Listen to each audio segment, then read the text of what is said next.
Scientists were fired in Winnipeg Disease Lab here in Canada, finding out they were spreading secrets to the enemy. And it was 2 scientists who were working in a very high security lab in Winnipeg, working on infectious disease issues, who were sharing information with the PRC and as well as the Wuhan lab. And people were like, gee, what is going on? They had to finally fire these 2 scientists.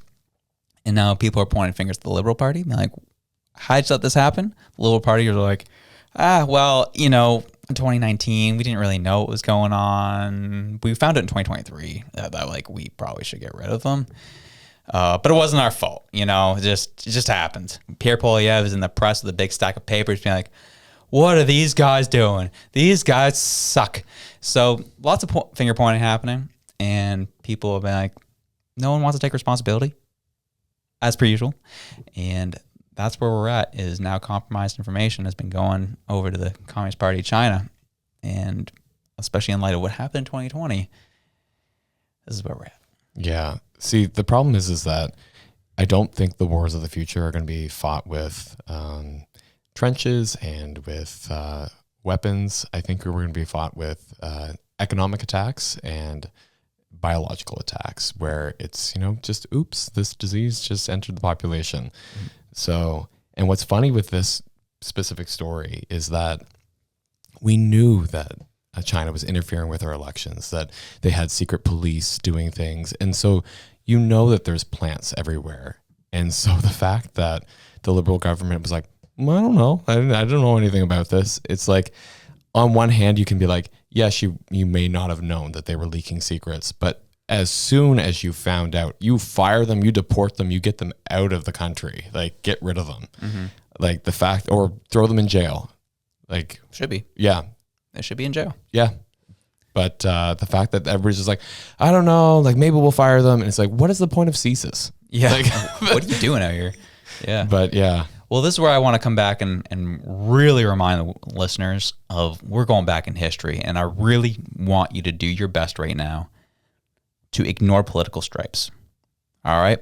Because we've known China's been interfering in our business for at least 12 years at this point. It goes back, I got articles from 2012 right now, big boy.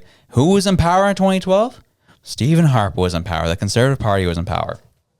And they have known and knew that they were warned by CSIS as early as 2012 that China was trying to interfere with cabinet ministers in Ontario. They knew that they were being targeted by China through Huawei. UK, the US said, we're not bringing Huawei in here. And Harper's like, well, they can come to Canada. The US came out and said, Canada's not cooperating with us. They're just allowing this company to come in and work intelligence operations and work within our frameworks. We can't trust Canada on this. That was when Harper was in power. So when the Liberal health minister comes out and says, well, this happened in 2019. We didn't really know what was going on. We've known that China's been screwing with us for so long. You even knew they screwed around with our elections and you just didn't talk about it or tell us about it. This has been going on for a long time. So don't give me this BS. Somebody in government has got to take responsibility and be like, you got to go. Actually, psych, you're not going anywhere. You're staying right here in Canada and you're going right in a maximum security prison, and we're not letting you get any more information out to our enemies. This is ridiculous. Yeah. And what's also interesting is that when people talk about how is China interfering with our elections? So there is the direct use of force the subtle use of force. But then the other part of it is the fact that they're also not using force. They're just using targeted ad campaigns where they're actually pushing the campaigns of candidates that they like and candidates that they know will disrupt certain areas or be friendly to China or whatever. And so they're actually interfering in that way, just through advertising and through targeted, focused showing of certain candidates and certain ideas and certain ideology. So it's a little more nefarious than we realize. And the fact is, we know this because CSIS has published on this. And then also because we have people who've leaked that CSIS has known about this. And then what does our government do? They said, oh, we're going to go after those whistleblowers.